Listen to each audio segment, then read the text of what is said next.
Buenas tardes, ¿cómo andan queridos amigos de Kilómetros de Vida? Estamos en la continuación de lo que es la programación de Puentes Streaming Inclusivo, siendo las 5 y 7 minutos.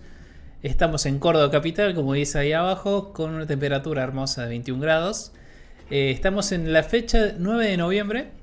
¿9 de noviembre? Corríjame. Sí, 9 de abril. 9 de abril, ya me fui a noviembre. Estamos 9 de abril, pasó un nuevo 2 de abril, que es una fecha muy especial para todos los argentinos y mucho más para nosotros, que siempre tratamos de darle el espacio a las personas que dieron la vida por la patria. Y hoy día no va a ser la excepción.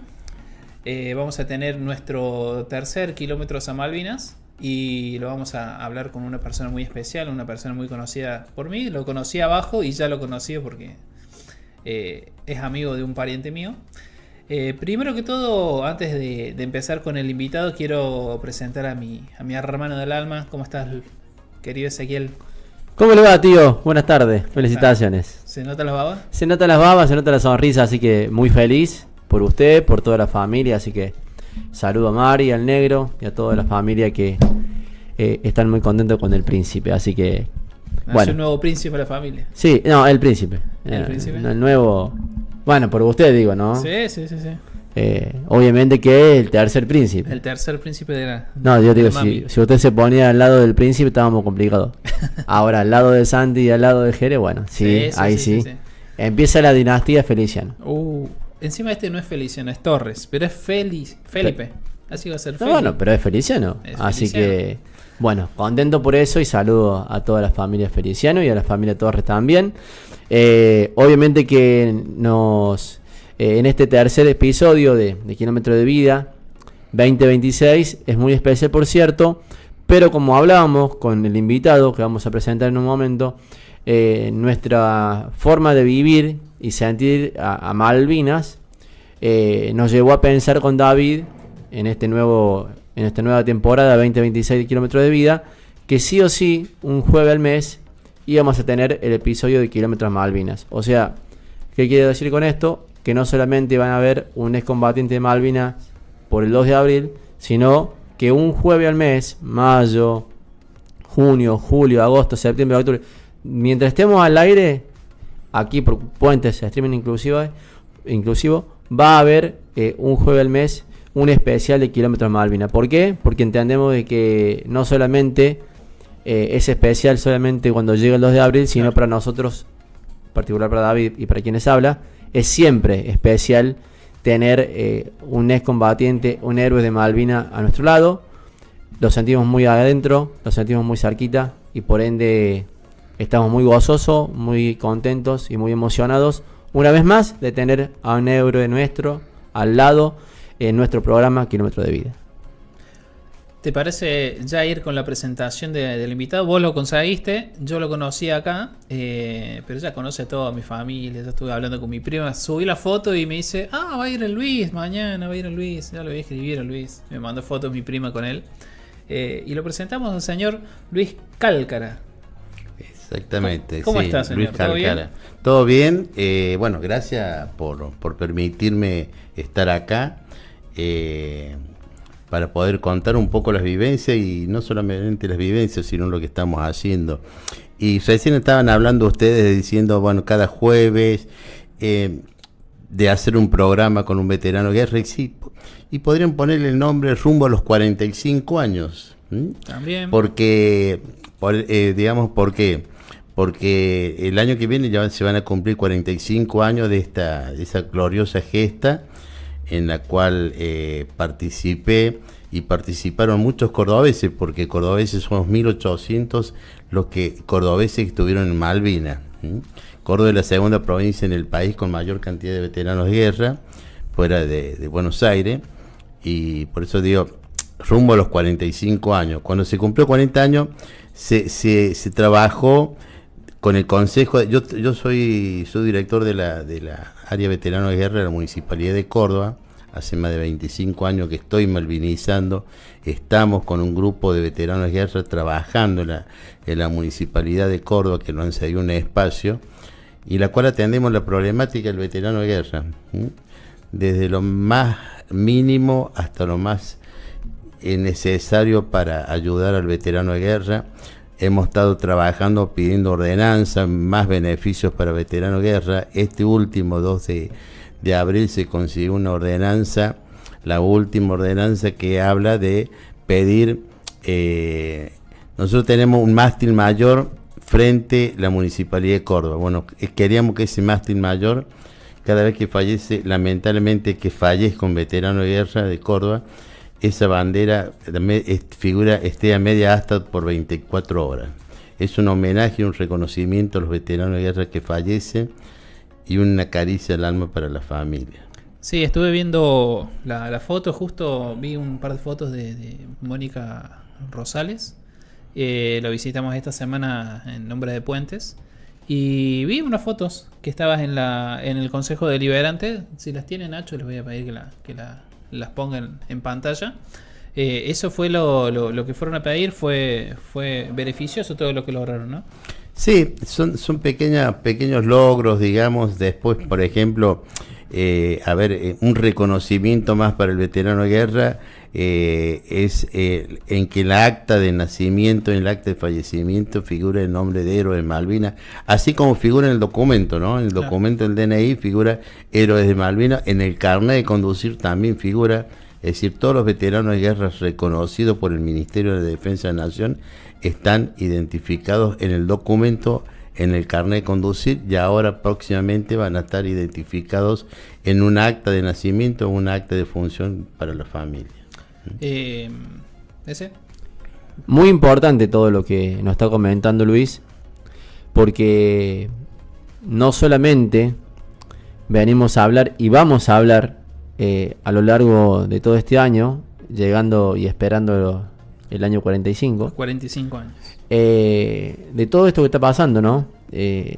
Cuando empezamos a buscar y a armar Kilómetros Malvinas, tenemos tantas dudas, tan pocas certezas, que a medida que va pasando el tiempo, vamos despejándonos esas dudas. ¿Están acompañados? ¿No están acompañados? ¿Están fuertes entre ellos? ¿Hay ordenanzas nuevas? ¿Lo avala algo? Bueno, Luis nos está contando a lo largo de estos minutos, y lo que han venido contando también otros héroes.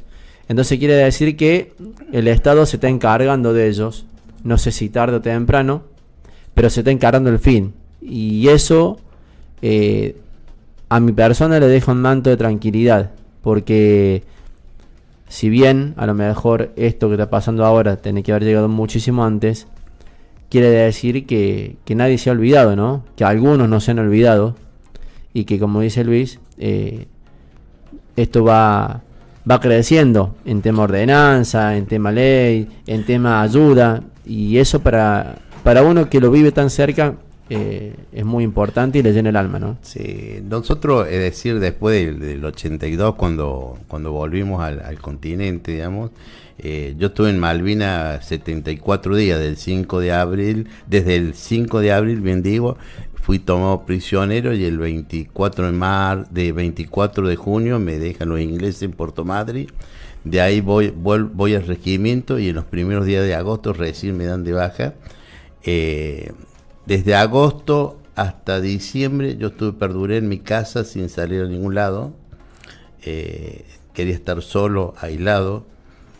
Y bueno, y fue un tiempo, un periodo en el cual el Estado, que hubo un periodo de abandono realmente del Estado nacional, provincial, municipal, todo. ¿Les hicieron firmar un pacto de silencio?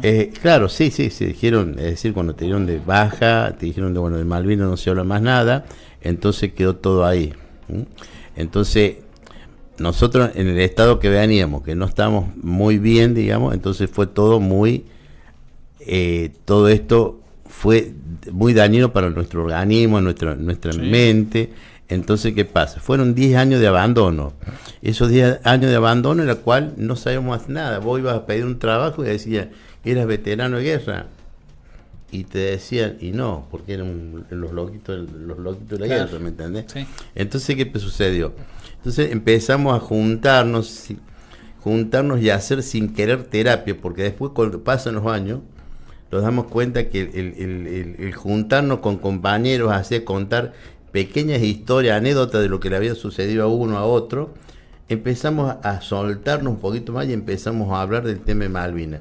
Y eso fue como una terapia grupal que empezamos a hacer, sin darnos cuenta, ¿no? Pues fue todo, es decir, no tuvimos una asistencia psicológica y psiquiátrica después que vinimos de allá. Por eso muchas veces cuando se habla de los traumas de la guerra, que son los post-traumas de guerra, el 90% de los veteranos de guerra tienen un post-trauma de guerra, en menor, en algunos, por ejemplo, un 10%, 15%, algunos un poco más alterados, pero es por la falta de terapia que tuvimos que tener en el estado en el momento justo. A ver, ¿qué es lo que el post-trauma de una guerra? El post-trauma no solamente de una guerra, sino de un accidente, de una violación, de lo que sea, es un trauma que no es tratado en su debido tiempo, en un tiempo prudencial. Entonces se forma un post-trauma de lo que sea. Bueno, en el caso nuestro sucedió eso. Estaría bueno, David, porque él viene a hablar algo que trae a colación el video que habías preparado de Omar de Felipe, porque encaja perfecto a lo que Luis nos está contando, ¿no? Entonces, sí, aparte, algo, vos sabés que lo encontré esta semana el video y dije, este puede ser un buen disparador para hablar un poquito de lo que es la salud mental de las personas que atravesaron estos traumas, porque es como dice Luis, no hace falta ir a una guerra para encontrar un trauma en tu vida. Hay personas con accidentes, con algún asalto, violación, como dice Luis, y si no se le da el trato correcto en el tiempo correcto, esa persona puede llevar una mochila muy grande que lo puede llevar al suicidio, como ha pasado en muchas ocasiones. Si tenés el video, Nacho, lo ponchamos. A la semana que volví de Malvinas, me concentra Huracán. No era jugador profesional. Iban a hacer en cancha de Estudiantes de La Plata, había otro veterano de guerra, no sé si no era Colombo. Iban a hacer un homenaje a Malvinas. Entonces, antes del partido, izaron la bandera media asta, ¿sí? Y estábamos nosotros dos. Nosotros no íbamos a jugar, al menos yo no iba a jugar. Concentré con el plantel y al otro día fui en micro, fui parte de la delegación. Sí. Pero esa noche, la noche anterior, en la cena, fuimos a comer en un restaurante, 5 tenedores ahí en el centro. Y cuando estoy entrando, estaba el Mono Guibaudo y el Loco Candelo. Dice, vení, sentate acá con nosotros. Bueno, yo era un pibe. Contá, ¿qué pasó allá? Y yo me puse a hablar, la hora y media que duró la cena, me preguntaban,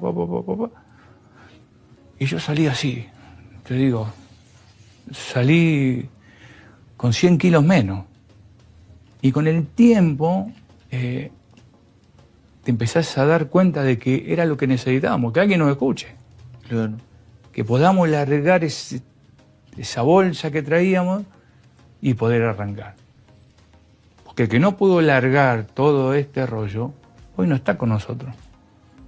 Entonces, esa es un poco, entre comillas, la bronca, digo. Si esto lo sabían, si vos estudiaste para esto, tenías que estar ahí, en ese momento donde, viste, ahí hay mucho, es un tema que, bueno, nos ha tocado vivir y hay que convertirlo en energía hoy para lo que viene, ¿no? Para las generaciones que vienen. Bueno, el video de Felipe es muy emocionante y me llevó a buscar información. De qué sucedió con esas personas que no tuvieron la asistencia, porque, como decía Luis, hubo que firmar un pacto de silencio. O sea, ¿cómo haces para atravesar un trauma? ¿Cómo haces para atravesar una guerra sin poder contárselo a nadie, sin tener la ayuda correspondiente, sin tener un tratamiento especial? Porque no es que fuiste y te metiste a asaltar un banco y, bueno, te hirieron y por eso tenés un trauma. No, te mandó el Estado a una guerra injusta, que después lo vamos a tratar en el informe que hemos armado.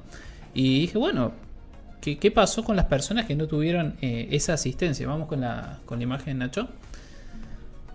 Bueno, la verdad que fue bastante fuerte lo que encontré, que fue un poco de lo que estaba diciendo Luis aquí. Durante el conflicto, oficialmente se registraron 649 bajas argentinas. Se dividen en 323 fallecidos en el hundimiento del crucero General Belgrano, 326 en los diversos enfrentamientos terrestres, aéreos y navales dentro del Teatro de Operaciones Malvinas. Como para tener una referencia, de las fuerzas británicas solamente fallecieron, solo hubo 255 bajas. Algo que me sorprendió mucho y no tanto es que los suicidios que hubo. El suicidio representa una de las secuelas más trágicas de la posguerra.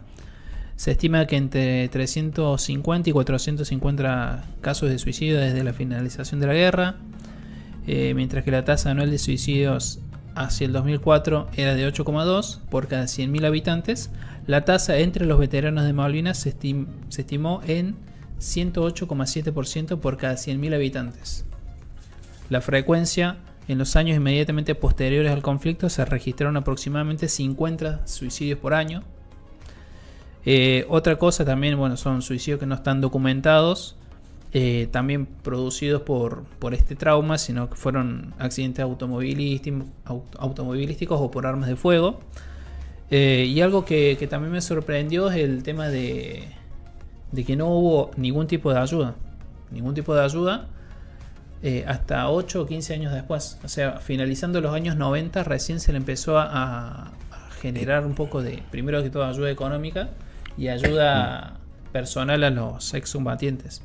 Es cuando salen las primeras leyes, digamos, que son logradas, digamos, por eso cuando empezamos a juntarnos, ¿no es cierto? Entonces ahí es cuando empezamos a ver y de ver las necesidades de los veteranos de guerra, entonces se empiezan a juntar, se empiezan a formar las primeras entidades de veteranos de guerra, y es cuando ahí salimos a pedir las leyes y todas esas cosas. Por eso, disculpate que hice ya no vamos a adentrar un poco más a lo que es la guerra, ¿no? Pero obviamente que uno se ha instruido, ha reflejado la memoria, y pensar de que de esos 300 y tantos que fallecieron en combate, a los 250 y tantos ingleses. Sí, más de 600 son los que fallecieron en combate. Está bien, porque los 300, recordemos que fue en el verano, sí, que fue fuera de la órbita de combate, ¿no? Entonces yo pensaba esto, ¿no? Y qué más valor le da a ellos, porque no teniendo toda la tecnología que tenía Inglaterra, inferioridad numérica, además de todos los aliados que tuvo Inglaterra para la guerra, la inferioridad numérica, la falta de experiencia y todo eso, si vos te ponías a ver, más allá que estamos hablando es un número, no quiero llevar a esto a las vidas, porque se pierda uno, se pierda 3, se pierdan 200, lo mismo, pero ahí más valoriza el coraje de ellos, la astucia de ellos, porque se igualaron a una potencia mundial. Claro. Estamos hablando de chicos de 18 y 19 años. Exactamente, por eso quiero recalcar este número, porque todos hablan del 600, pero en combate fueron 300 y algo. Y esos números de que se dicen de los ingleses son fuentes de ellos, ojo, ¿no? Es decir, para nosotros que estuvimos viendo allá, para nosotros hay muchos más de lo que dicen ellos. Mira. ¿Me entendés? Nada, bueno, teóricamente de acá a 20, 30 años uno se va a poder enterar realmente de todos esos números, pero bueno, los argentinos sí, porque los tenemos sepultados en el cementerio de Darwin y conocemos en realidad de lo que pasó, por ejemplo, el crucero General Belgrano, pero de los ingleses es una cifra que para muchas fuentes argentinas, tanto del ejército como de las Fuerzas Armadas de nuestro país, dice que son más. Y aún más revaloriza el coraje y la astucia de ellos, ¿no? Porque ante toda la adversidad, ante toda la precariedad, claro. Lo hablaba Felipe Piña y decía: fui a Malvinas y encontré en una de las trincheras zapatillas flecha. Entonces, claro. Ante todo eso, estuvieron a la altura de algo que ellos no tenían pensado ni estaban preparados para ir o para hacer, ¿no? ¿Qué valor le da eso? Porque llena de orgullo, de emoción. Traer esto a la mesa es tomar dimensión de lo que han sido los héroes de Malvinas, tanto los caídos como los veteranos que hoy podemos disfrutar para la patria. Hay algo que siempre nos gusta tocar a nosotros en Kilómetros de Vía, son los orígenes. ¿Cuántos años tenías vos cuando fuiste a Malvinas? Bueno, yo siempre les comento todo que en aquel entonces era el servicio militar obligatorio. Un año anterior hacían un sorteo, se hacía un sorteo como la Lotería Nacional, y los tres últimos números de documento de tu documento significaban el número de sorteo que te tocaba. A mí tocó el 763, que teóricamente era para ejército. Y bueno, y el año siguiente tenías que ir a una revisación médica y después te presentabas. Y tenía 18 años. Claro. Yo me presenté el 31 de enero del año 1982 en lo que era en aquel entonces el batallón 141, que es todo lo que es Ciudad de las Artes, que está sobre el Parque Sarmiento, sobre la avenida Joffre, creo que es. Bueno, ahí eran todos cuarteles del ejército, y bueno, el 31 de enero a las 6 de la mañana tenía que estar. 3 meses de preparación. Pero ¿tomaban años. dimensión ustedes de que podían ir a una guerra? ¿Se sabía algo o no? No, porque, a ver, era un simple trámite nomás, común y normal, que llegaba a los 18 años, hacía el servicio militar obligatorio, estabas un año y medio en algunos casos, y después volvías a tu casa, y era algo rutinario para todo. Es decir, el servicio militar obligatorio se viene haciendo desde los años 40 más o menos, es decir, te imaginas, justo en el año 82 se le ocurre una guerra con Malvinas, ¿me entiendes? Entonces ni imaginamos nosotros, ni sabíamos que lo ¿Pero puertas adentro se escuchaba algo? ¿Se rumoreaba algo? No, ¿sabes cuándo? Yo me di cuenta que el 25 de marzo, que era un día domingo, los dan todo el armamento y todo el equipamiento para algo, pero no sabíamos qué es lo que era, ¿me entendés? Es decir, todo el equipamiento aligerado, antiparra, los bolseguí, el armamento, todas esas cosas, y dormíamos vestidos. Ya dormíamos vestidos con todo el equipo aligerado. Por eso un día domingo. De ese día hasta el 2 de abril, que el 2 de abril justo se hace el acto en la Plaza de Armas, y el jefe de regimiento dice: hemos recuperado nuestras Islas Malvinas, que el otro. Porque antes no había medios de comunicación, es decir, vos estabas ahí, no tenías una radio, no tenías un televisor, no tenías nada, ¿me entiendes? Entonces, la información la recibía de un superior. Entonces se hace un acto en la Plaza de Armas y dice: hemos recuperado nuestras Islas Malvinas, ustedes dentro de 30 días van a ir en relevo del Regimiento 25, que era el que había recuperado parte con el BIN 5 y otro regimiento Malvinas. Pero ¿qué sucedió? A los 2 o 3 días ya Inglaterra empezó a desplegarse toda su tropa. Entonces dijeron: no, bueno, vamos. El 5 de abril a las 5 de la mañana nos llevan al aeropuerto y los llevaron a Malvinas. O sea, vos estabas en ¿dónde? ¿En Comodoro Rivadavia? En Comodoro Rivadavia, el destino del Regimiento de Infantería 8. Claro, ahí estabas desde el 31 de enero. Desde el 1 de enero. Febrero. Porque el 31 acá, un día estuvimos acá en Córdoba y el 1 ya estamos en febrero. Es decir, fueron de instrucción, fueron un mes y medio más o menos. Claro. ¿Entendés? Pero sin tener conciencia que se iban a guerra. Claro, la introducción era como algo normal, como... No, es decir, se hizo ese proceso de introducción que iba a seguir en la carrera, digamos, de un soldado. Siguen todo el año, ¿entendés? Pero va por etapas. Pero lo nuestro fue de hacer una introducción mucho más rápida, en poco periodo, sin saber que se iba a una guerra, ¿me entiendes? Es decir, nosotros a lo mejor, si no hubiera pasado nada, a lo mejor en mayo, en junio, seguíamos nuevo con la introducción. Luis, con el paso del tiempo, calculo que se han ido enterando cosas.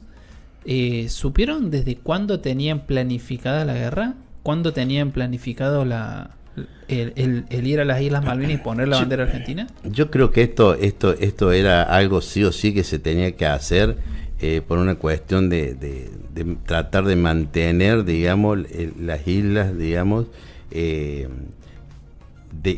no perder, digamos, ¿no es cierto? Es decir, pasado un cierto periodo de 149 años, es decir, Inglaterra podía decir a los Kelper, es decir, darle la posibilidad de decir que ellos fueran un país soberano, es decir, darle a ellos la potestad para poder decidir ellos, ¿me entendés? Entonces sí o sí había que hacer algo. Los tocó a nosotros. Yo me siento orgulloso de haber sido yo parte de la historia, de haber estado ahí y haber defendido nuestras Islas Malvinas, ¿me entendés? Lamento, bueno, la situación de compañeros nuestros que quedaron allá, pero era necesario para seguir manteniendo y seguir peleando por las vías diplomáticas el reclamo de esas islas que son tan nuestras. No solamente las Islas Malvinas, sino hay que seguir peleando con toda la parte de la Antártida, las Georgia, y por qué esto, Sandwich del Sur, todo eso, digamos, es... Nosotros en Argentina, ¿qué vemos? El mapa de Argentina y las islas, pero todo lo que continúa para abajo es todo territorio nuestro. Un mapa bicontinental, digamos, llega hasta la Antártida, y eso es todo nuestro, ¿me entendés? Lo que pasa es que, bueno, muchas veces en el colegio, viste, a veces no se muestra todas estas cosas, y yo, por ejemplo, cuando era chico, ¿qué me acordaba? Me acordaba de las Islas Malvinas el 10 de junio, que era el día de la reafirmación de los derechos sobre las Islas Malvinas, que era un acto, que era un día, y te decían, sí, las Malvinas son argentinas, la marcha de Malvinas, y bueno, y te olvidaste de las Malvinas, ¿me entendés? Hasta el otro año. Hasta el otro año. Y bueno, yo después me acordaba cuando estaba en Malvinas, digo, la puta, cuando estaba allá en el colegio, cuando iba al primario y parte secundaria, veía tan chiquita y acá estoy pisándolas ahora, ¿me entendés? Lo que pasa es que llegó ahora, por ejemplo, ¿qué es lo que estamos haciendo nosotros? Tratar de malvinizar, concientizar a la gente, así como ustedes mismos, ¿no es cierto? Por medio, me entusiasma mucho esto de decir que van a hacer un programa al mes o todos los jueves dedicado al tema de Malvinas, porque es importante, porque las nuevas generaciones deben conocer bien en realidad lo que sucedió en Malvinas y qué significa Malvinas para nuestro país. Se perdieron vidas, entonces por ellos que quedaron, honremos nosotros, ¿no es cierto?, malvinizando, y ustedes por los medios que tienen los micrófonos malvinicen también. Recordemos, David, que las Islas Malvinas en su principio eran Islas San Antonio. Eso nos da pie para que empecemos con el informe, ¿te parece? Dale. Cuando lo tengas, Nacho, lo mandamos al informe. Armamos un informe para entender también por qué las Islas Malvinas son argentinas, porque nosotros, o sea, la gente que estuvo en la guerra conoce cómo fue el camino, pero yo creo que las nuevas generaciones desconocen el por qué las Islas Malvinas son argentinas. Armamos un pequeño informe de 10 páginas. Te voy a decir que frenes ahí, Nacho. Ahí está el mapa que nos decía acá Luis. ¿Por qué decimos que las Islas Malvinas son argentinas? El origen se remonta a 1520, cuando los miembros de la expedición de Fernando de Magallanes avistaron las islas denominadas Islas de San Antonio. Hubo un breve asentamiento francés en 1764, pero después se la dieron a España. Y España puso 20 gobernadores hasta 1810. Entre Francia y España sí la tuvo Gran Bretaña, Inglaterra, que se la cede a España. Claro. Por el Tratado de Tordesillas. Exactamente. Y después tuvo 20 gobernadores de España ahí. 1810, obviamente, con lo que conocemos, la Revolución de Mayo, la posterior independencia de Argentina. Obviamente, ¿a quién le iban a pertenecer esas islas? A nosotros. De hecho, tenemos información tenemos cartas de San Martín, cartas de Rosas, dándole la importancia a la soberanía de las Islas Malvinas. Por ejemplo, en 1816, San Martín solicita el envío de detenidos en las islas para incorporarlos al ejército de los Andes, evidenciando la certeza de la soberanía nacional sobre el territorio.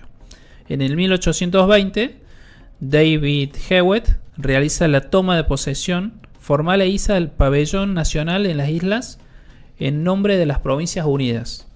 Y en 1829, el 10 de junio, se crea por decreto la Comandancia Política Militar de las Islas Malvinas, consolidando la estructura institucional porque recordemos que antes de que estuviera el canal de Panamá, que fue en 1914, el estrecho de Magallanes era el más importante del mundo. Yo creo que por eso, a raíz de todo eso, viene esta guerra, ¿no? Porque había una intención política y económica muy fuerte, no solamente de Inglaterra, si vos te pones a analizar, también de Estados Unidos. Porque cuando en 1829 toma Luis Bernet la gobernación de las islas, con lo que tenía que luchar era contra los barcos piratas de Estados Unidos que venían a cazar foca y ballena.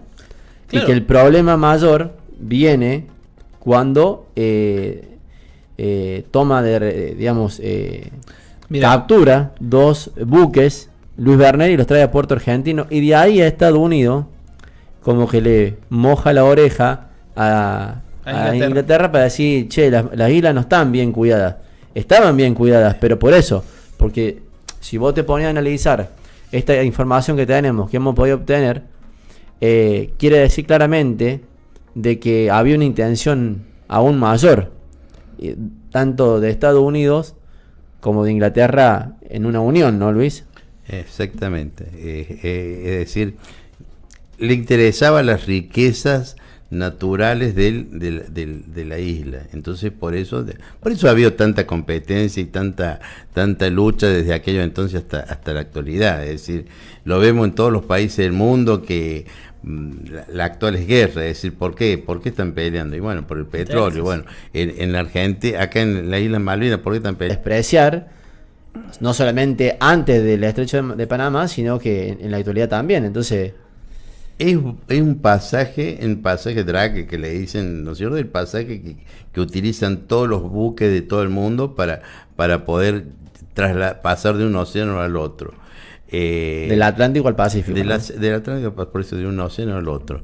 Pero vuelvo a repetir, hay mucha riqueza naturales, entonces por eso ese es el problema. Están explotando ahora el petróleo, y bueno, es lo mismo que lo que están discutiendo ahora con el tema de los glaciares argentinos, los glaciares que tenemos en el sur, y bueno, pero ya, viste, que si por ahí te da tantas cosas, es decir, estamos entregando todo parte de nuestra riqueza a diferentes empresas que no son empresas nacionales, sino son empresas del mundo. Y bueno, en Malvinas pasa lo mismo.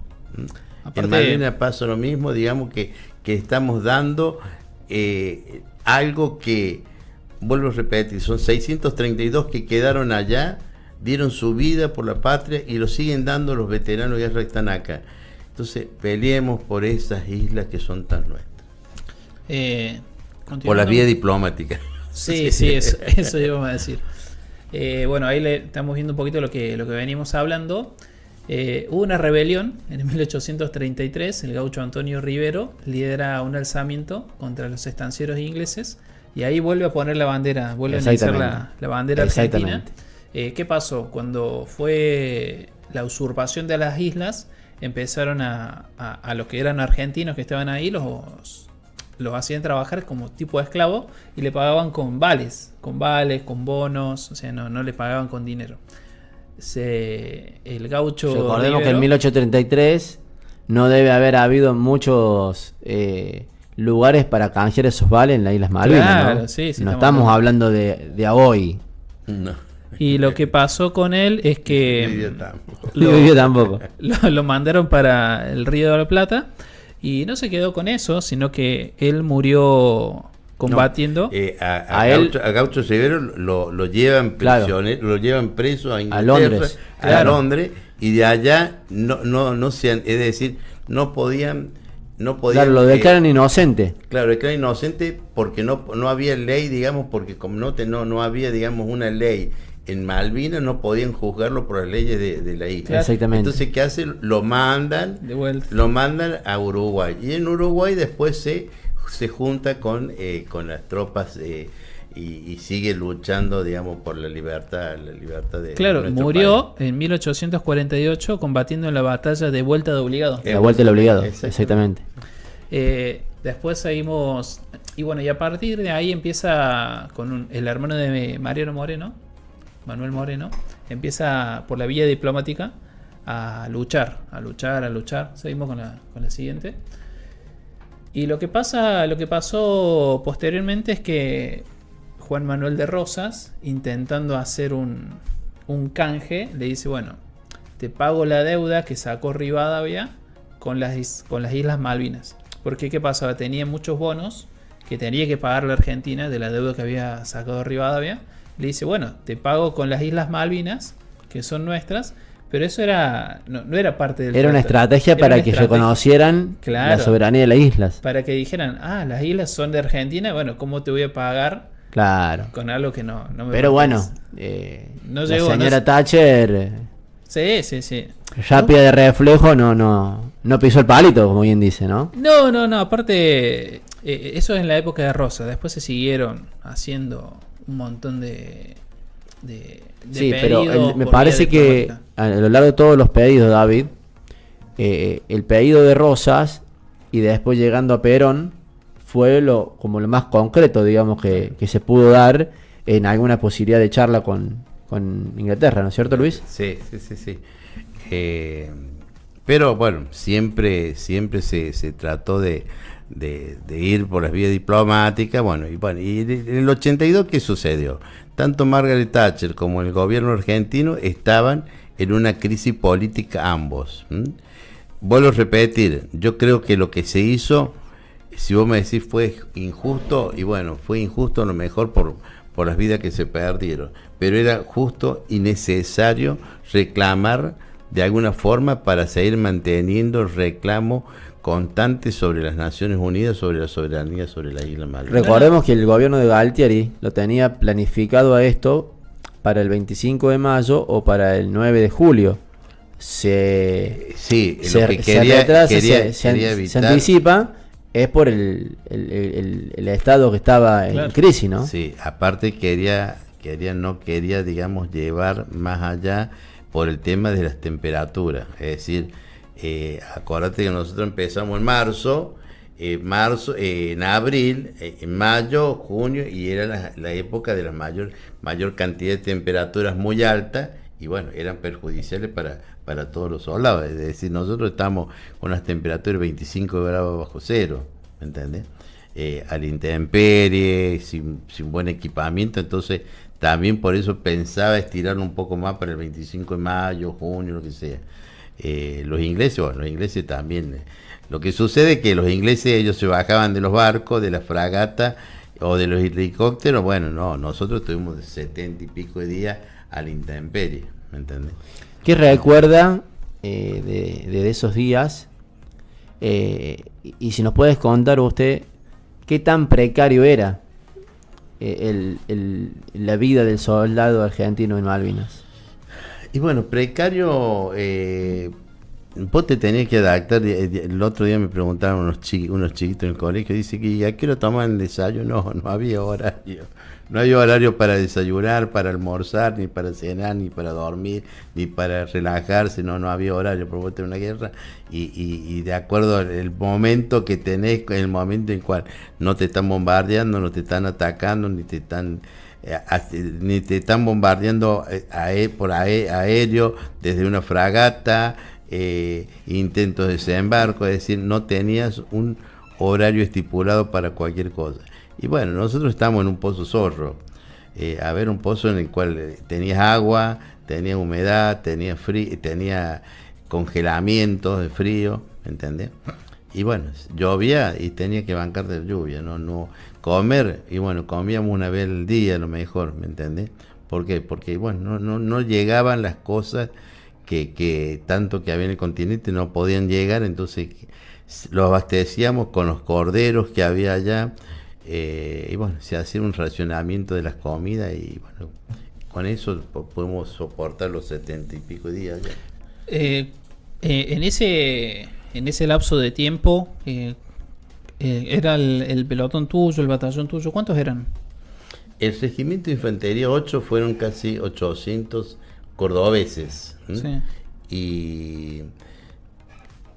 Y estábamos al sur del estrecho de San Carlos, que es Bahía Zorro. Al frente de nuestra bahía estaba el regimiento de comunicación logística 9, que eran también, todo ese sector eran 1.200, 1.300 veteranos de guerra, en esa parte de la isla. Vuelvo a repetir, Regimiento 8, que era normalmente el de Comodoro Rivadavia, estaba formado por la totalidad, un 80% eran todos cordobeses.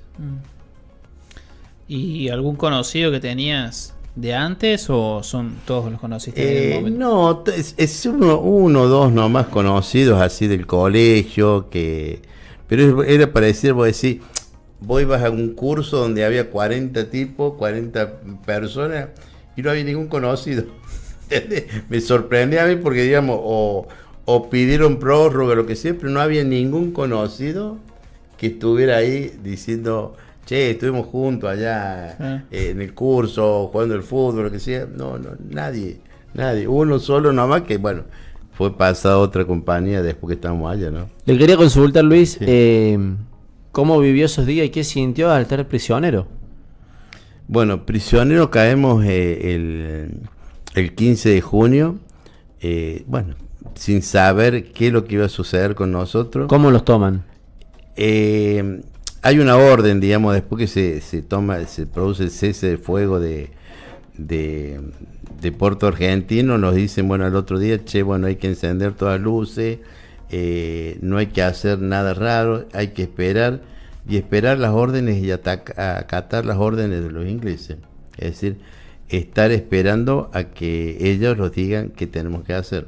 Nos encerraron en unos galpones, estuvimos 24 horas y después los sacan, los llevan a un helicóptero inglés y de ese helicóptero inglés los llevan a una fragata inglesa que era el Intrepid. Ahí los meten en unos lanchones de desembarco, estuvimos 24 horas sin saber a dónde íbamos, qué hora era. Claro. Resignado. Comida cero, nada. Comida en el Intrepid si los dieron una vez de comer, y después de ahí los llevan a la noche, los sacan los lanchones de desembarco a un transporte pasajero que es el Norland, un buque inglés también, que es el que está rescatando a los últimos, casi todos los prisioneros que había en la isla. Bueno, ese Norland llega a Puerto Madryn el 24 de junio. Ya había venido el Canberra también con prisioneros de guerra y después los llevan a nosotros. Y bueno, llegamos ahí a Puerto Madryn, los bajan, de ahí los llevan al regimiento en los colectivos todos tapados. No quería que lo viera la sociedad, la gente. Entramos al regimiento y ahí estuvimos hasta los primeros días de agosto. Ahí en Puerto Madryn, cuando dice que Puerto Madryn fue el día que Puerto Madryn se queda sin pan, se denominó ese día.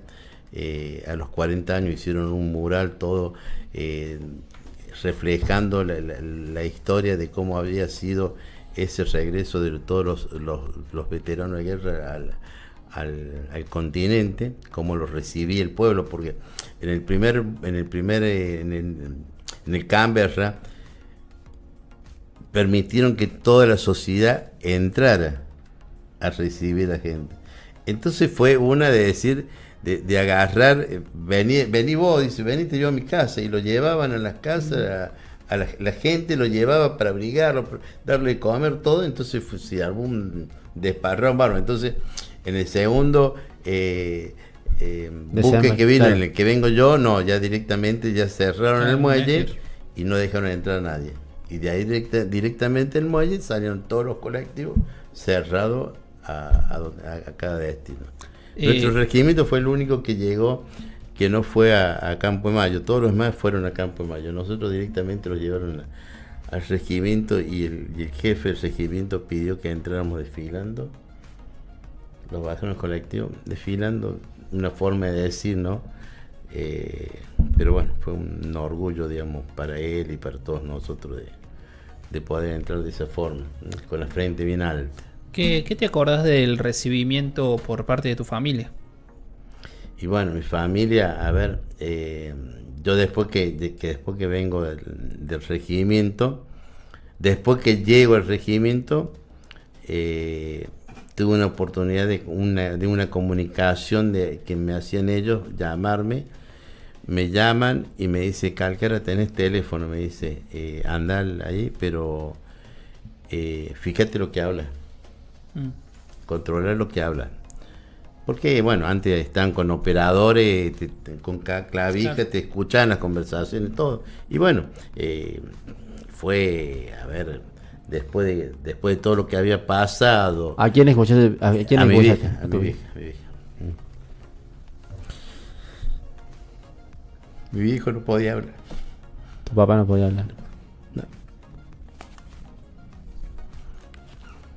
Le escucho a mi vieja. Y bueno, que estaba bien todo. Fue un breve la conversación. Fue el único contacto que tuve hasta que después pasó que me dan de baja en los primeros días de agosto.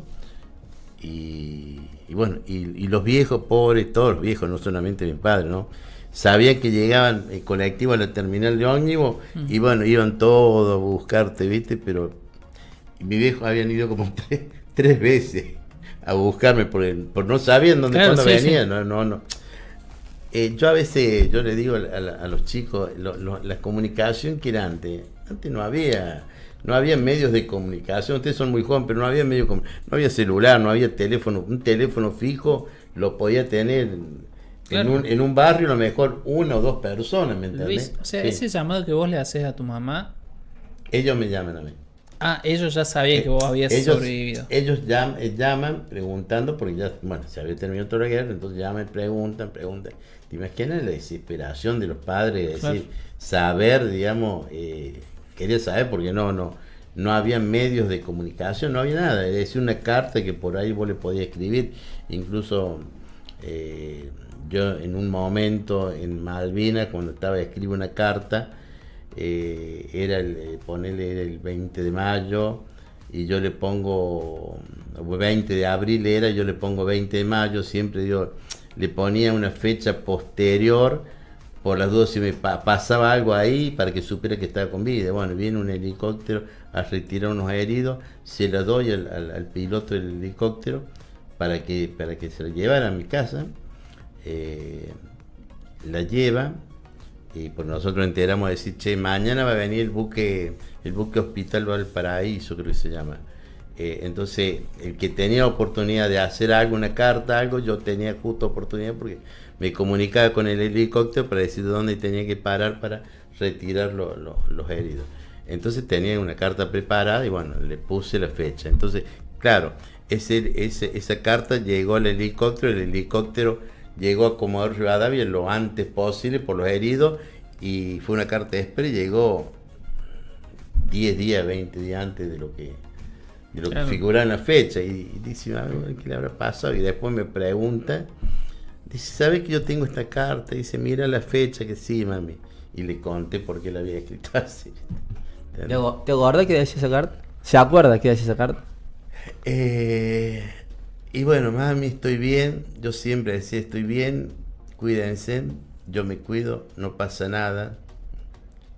Y bueno, preguntándole todo, a ver cómo estaba la familia, cómo estaba mi hermano, mi sobrino. Cuídense. Estando vos en guerra pensando en ellos, que se cuiden. No, a ver, yo no le podía decir, che, estoy con frío, estoy con hambre, estoy con esto. No, con lo que estaba bien, bien físicamente, bien de salud. Está bien. Era como si tuviera, en algún momento, en alguna carta, estamos como si estuviéramos pasando unas vacaciones. Decía más o menos algo así. La verdad que se nos ha pasado la hora. Te voy a dejar la última reflexión a vos. Yo cierro acá porque ya tengo nudo acá en la garganta. Muchas gracias, Luis. Muchas gracias, Luis, porque esto nos hace valorar cada vez más todo lo que atravesaron hace 44 años. Vamos rumbo a los 45 años. Nos hace valorar mucho más el trabajo nuestro que venimos haciendo, que es, como decís vos, malvinizar. Comunicar a las nuevas generaciones todo esto que pasó. Creo que él es el cuarto excombatiente de Malvinas. El quinto que tenemos en nuestros micrófonos. obviamente no va a ser el último y no va a ser la última vez que te tengamos aquí, así que desde ya de corazón gracias por el espacio y bueno, por haber defendido la bandera. Hoy en día muchos toman como defender la bandera es jugar un partido de fútbol con la selección. Ustedes la defendieron en serio y bueno, eso es para valorarlo toda la vida. Bueno, muchas gracias. Y yo les quería comentar algo, digamos, para que ustedes mismos y la misma sociedad conozcan. Hay una ley nacional que es la cuestión, el tema de cuestión Malvinas, que está orientada a toda la administración pública nacional, provincial y municipal. Nosotros pudimos desde la oficina nuestra crear ese espacio para que se haga en la Municipalidad de Córdoba la capacitación obligatoria, así como la ley Micaela, como diferente, la capacitación obligatoria del tema de Malvinas. Pero no solamente que esté orientada hacia el empleo de la administración pública provincial, sino a toda la ciudadanía en general, mediante el CIDI y el BEDI y el Infoset, digamos. Es decir, cualquiera de ustedes puede entrar y puede hacer la capacitación obligatoria y recibir un certificado extendido por la Municipalidad de Córdoba y la Subdirección de Veteranos de Guerra. Wow, eso está bueno y lo vamos a hacer. Yo quería felicitarlo a David primeramente por todo el informe que hizo, que es muy valorable, que está muy bueno, más allá de lo que cada uno por su lado estudió y sabe y refrescó la memoria. Me emociona porque está muy bueno lo que hizo David, que se va a ir reflejando a medida que vayan pasando los capítulos de Kilómetro Malvina, porque hay muchas hojas que si ustedes pudieran ver el informe de David, son muchas hojas que uno lo va acompañando con el conocimiento, pero quería felicitarlo a él por todo el trabajo que ha hecho esto de producción. Y quería dejarle a Luis la última pregunta, que es una pregunta muy común que hago, pero me gustaría saber de él también. Si lo tuviera enfrente al Luis Cálcara, que estuvo en las islas, ¿qué le diría? ¿Qué le diría? Que tuviste mucha fuerza para soportar lo que soportan. Y yo siempre tuve fe en Dios. Siempre tuve fe en Dios. Y decía, tuve valor a esa edad de poder enfrentar todas las cosas que teníamos en contra: el tiempo, el clima, la gente, los armamentos, y tuvimos las agallas suficientes para, con esa edad, de poder soportarlo. Entonces le diría, las tuve bien puestas. Wow. Debe ser. Cerramos con un fuerte aplauso para Luis Cálcara y para todos los veteranos. Sigan en la programación de Puentes. Cerramos Kilómetros de Vida. A las 18:30 está el lado B.